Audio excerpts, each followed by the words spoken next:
No doubt the greatest heavyweight world title clash that I have ever seen. That fight had absolutely everything. It was carnage from start to finish, an absolute war. And you know what? It takes two to tango. Daniel Dubois is going to get a lot of credit today, but so does Fabio Wardley, because it takes two people to make that fight what it was. One of the greatest fights that I've ever seen, if not the greatest. I haven't been around as long as some of you guys in the comments have. I haven't been around watching boxing as long as you guys have watched live in the 60s, the 70s, the 80s, the 90s. But for me, that is no doubt, it takes the cake. From all the fights that I've seen over the years live, all the ones that I've watched on YouTube that are like playbacks from the 80s and the 90s, this fight here, it had it all. I mean, it helps that I watched it live. Obviously, the fight's always different when you watch them live, but that fight was absolutely madness. And we're going to talk about both fighters. We're going to break down this fight. If you all could first, so head down the bottom there, like the video, subscribe to the channel, leave all your thoughts in the comments below. It does help a whole lot. I'm actually on my way out, so that's why a bit of a different scenery today. But let's talk about this fight. First, I want to talk about Fabio Wardley. All right. Lots of times when people get knocked out, lots of people when they get destroyed in a fight like that, people online everywhere start disrespecting them. I expect there to be zero disrespect on Fabio Wardley's name. If anything, his credit, his stocks, and everything about Fabio Wardley as a fighter and a person deserve to go up for today. To stand in there and have that fight with Daniel Dubois, I know so many fighters, all right? We've seen it over the years. So many fighters that become a world champion, so many fighters that decide, I'm now a world champion, I make the rules, I'm going to take the easy fights, I'm going to have pick'em fights, I'm not going to test myself. Fabio Wardley became a world champion. He looked around the division and he saw Daniel Dubois and he said, that's the guy. And we know what Daniel Dubois has. We know the power he has. We know what he did to Anthony Joshua. And Fabio Wardley says, I'm not going to take an easy fight. I'm not going to take a pick'em fight. Alexander Usyk, the best in the division, doesn't want me. All right, I'll take my business somewhere else. So all credit to Fabio Wardley, and to stand in there round after round after round, getting hurt, face a mess, can't see out of one eye, nose broken everywhere. Probably, right, should have been knocked out. But somehow this guy's chin, this guy's will, this guy's just heart pushed him through. So there should be no disrespect in any way, shape, or form on Fabio Wardley. We have to give credit to Daniel Dubois. That was Daniel Dubois for me's best performance. This outweighs the performance over Anthony Joshua. It beats Miller, it beats Hrgovic, it beats every single fight that he's had. This is by far the turning point for me in Daniel Dubois and his career. This fight had a lot of jeopardy on it.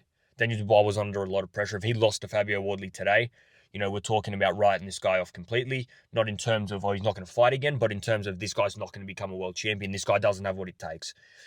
He not only beat Fabio Wardley, but he overcame something, an adversity, something that most of the people, including myself, said, would he quit in this instance? I even made a video. I made it in my preview. I spoke about it. It says, is Fabio Wardley going to make this guy quit?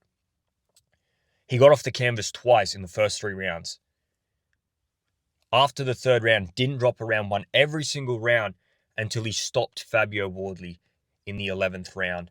An unbelievable performance from Daniel Dubois. The adversity just adds to it. I mean, the adversity, like the fact that he gets knocked down, I think it was 15 seconds into first round, and then it was probably about a minute and a half into the 3rd round. He wins the 2nd round. He gets knocked down, and you think, oh, it could be over here for Daniel Dubois. He's been hurt a 2nd time in that 3rd round. Comes out for the 4th one, wins it convincingly, and then it's just one-way traffic from there. And Daniel Dubois did some great work today, and we're going to talk about it. But in terms of Daniel Dubois, I mean, we all knew that there's this overheading feeling that if it gets hard, Daniel Dubois will quit. But this fight was almost backwards to everything that everybody predicted. If anybody said that fight was going to go, it was, all right, Daniel Dubois will hurt Fabio Wardley early, but Fabio Wardley will come on in the middle to late rounds, outwork him, and win that fight. It was almost backwards. It was Fabio Wardley that did the damage early, and then it was Fabio Wardley who faded late, and Daniel Dubois came into his own. And you've got to give heaps of credit to Daniel Dubois for that, because not only were those question marks there months ago, but when he weighed in heavy than he normally does, it was Daniel Dubois going to go in here and he's going to try and win it in the first few rounds. If he doesn't, he's not going to have the gas tank. He's not going to have the will. He's not going to have anything to keep him going. And he showed that he had that. He showed that even with that extra weight, he had the conditioning. He had the he put the work in training to get him to a point where he says, I'm going to see 12 rounds against him. Does help that he had momentum going from the fourth round. He didn't drop a round. He didn't really have anything going against him too much. There was a few good shots. Wardley landed a good uppercut in the middle to late rounds. There was a few good right hands from Wardley, but the momentum, the big punches were being landed from Daniel Dubois. Now, let's talk about what Daniel Dubois did so well today to get that win over Fabio Wardley. And there's a few key points. In the first few rounds, he does get caught twice with a big right hand, but then he readjusts. He starts using that jab, and that jab is basically a power punch at this point. I mean, it hurt Fabio Wardley multiple times. It probably was the punch that led to the eye swelling, and it did a lot of the damage to the nose. Yes, the right hands help, but most of those right hands landed on the cheek and the side of the head, so they weren't really the ones doing that damage. There was a good uppercut that Daniel Dubois landed with his right hand. That probably did a lot of damage as well, but that constant pestering jab worked wonders, and he did two things well against Fabio Wardley. Fabio Wardley, yes, he looked very one-dimensional, and we will talk about that, but in terms of what Daniel Dubois did well, he used that jab. He used combinations. He did something that Fabio Wardley didn't do, and that was mix up his punches. He was throwing uppercuts. He was throwing body punches. He was using combinations. Where Fabio Wardley was just sort of trying to do a jab, a double jab, or a big right hand, Daniel Dubois says, all right, I'm going to use my jab. I'm going to use my hook. I'm going to use my uppercut. I'm going to use my body shots. I'm going to use everything that I've learned in my amateur and professional experience and use that against you. And it was that variation as well as the precision, because when Fabio Wardley was missing, Daniel Dubois made sure that nothing missed, and it all led off that jab. There was that constant pestering jab, and the jab worked offensively and defensively, because every time Fabio Wardley tried to do something, it was either that single jab or that big right hand. And for me, I thought he was throwing it from absolute miles away. It was never going to land. I thought that was poor planning and poor gamesmanship from Fabio Wardley. I thought, you got to step in.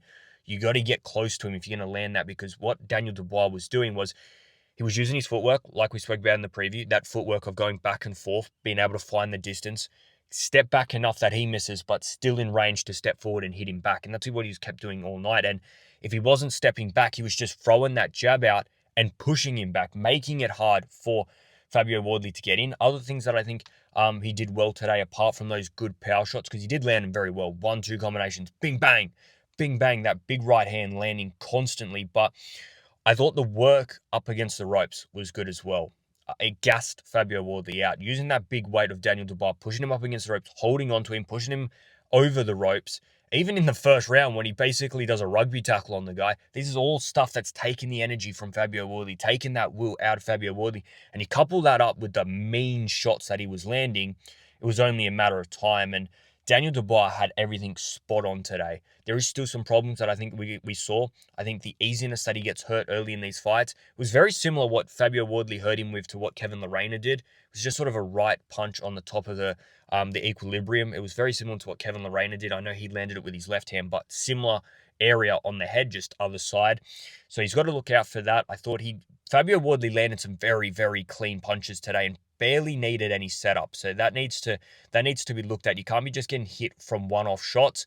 I thought Daniel Dubois did show a good chin at points, but then when the punches landed on top of the head, there was no chin. So that's something else he's got to look into. But for Daniel Dubois going forward, I mean, there's a few fights, but for me, it's got to be Moses Atauma, doesn't it? I think that fight is unbelievable. I think Moses Atauma has the speed, has the skill, has everything that you need to take on Daniel Dubois. And I think it'd make for an exciting fight. Daniel Dubois would be the ultimate test for Moses Atauma as well. It would be a firming point to see where Moses Atauma is. I think Moses Atauma is ready. Honestly, he's going to fight in August. Don't know what opponent. He even said today that he doesn't know what opponent. But I think for Moses Atauma, you win in August. I want to see that fight. The other talking point was Frank Warren was asked what's next, and he did sort of make out a big it wasn't a big statement, but the exaggeration, the way in which he said it was like, there is a rematch clause, which sort of prompts me to say, I think we might be seeing Fabio Wardley versus Daniel Dubois too, and it's a great business move, isn't it? Anybody that watched that fight today, anybody that sees the highlights will say, if that fight runs again, I'm buying tickets. And we're not going to do it at that small co-op arena in Manchester. We're doing that at the O2. We're selling that out. So I could very much see that fight happening.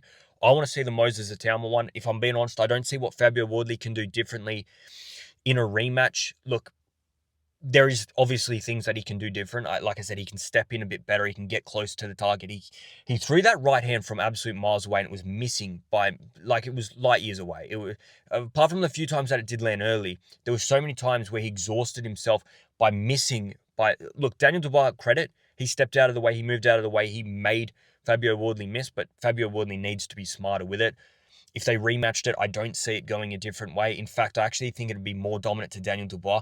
I'm not sure Fabio Wardley can take the beat down he took today once again, and I can see Daniel Dubois landing those punches at will because of how easily he landed them today. And Daniel Dubois, I still don't put him in the upper echelon. I don't believe that if they ran it back with Alexander Usyk, anything has changed. But there was some great signs there for Daniel Dubois today. It's a great win. He showed his heart. He showed his will. He showed he was a warrior. And it was the skill. It was the skill. It was the pedigree that Daniel Dubois has that got him over the line. And well, not got him over the line, dominated Fabio Wardley for the most part of that fight, apart from the two slip-ups. Even in those two rounds, the first round and the third round, you'd probably say that Daniel Dubois was doing the better boxing anyway. And he was winning those rounds outside of the knockdown. But the fact is, you go down, you lose a 10-8 round. Without those knockdowns, if Daniel Dubois is a little bit more sturdy on his feet, there's a good chance that Fabio Wardley might not even won a round. Great fight. Ultimately, one of the best fights that we're ever going to see. One of the best heavyweight clashes, an instant classic. I said in my preview, good chance this goes down as fight of the year. It is fight of the year. Nothing's going to beat that all year. Beautiful, beautiful fight. Credit to Daniel Dubois. Fabio Wardley, he's probably in hospital right now. So, guys, everybody, send him your best wishes because, like I said, I expect no disrespect on this guy's name for that performance that he put forth today. It wasn't good enough. He's going to go again. I hope to see him in some more high-level fights. If they did a rematch, I'll be there watching because it was an unbelievable fight. Guys, let me know in the comments below what you guys think. I think we talked about everything. We're going to cover some stuff during the week. David Morrell, what an upset. I can't believe that David Morrell... Look, David Morrell could very well be on 2 losses in a row because I think that Imam Khatiev was very unlucky to not get a result in that fight. Today's one, I mean, he was beating him for all money, gets hit in the 9th and then stopped in the 10th, and far out, what a victory. Another upset, Eko Usman losing. I thought Eko Usman would win. What a night of fighting, eh? I think I've covered everything. I think so. There was a few times in that fight, we probably should talk about it actually. Should Fabio Wardley's corner have stepped in? Should the referee stepped in? I think in the 9th round, that fight probably should have been stopped. If I'm being honest, I don't want to be too harsh on anybody. The thing with Fabio Wardley is he was so far behind against Justice Uni and he found a way. He found a way late against Joseph Parker. He has the power. It's the biggest fight of his life. It's a big call to say you've had enough, especially when you know what he has in the gas tank.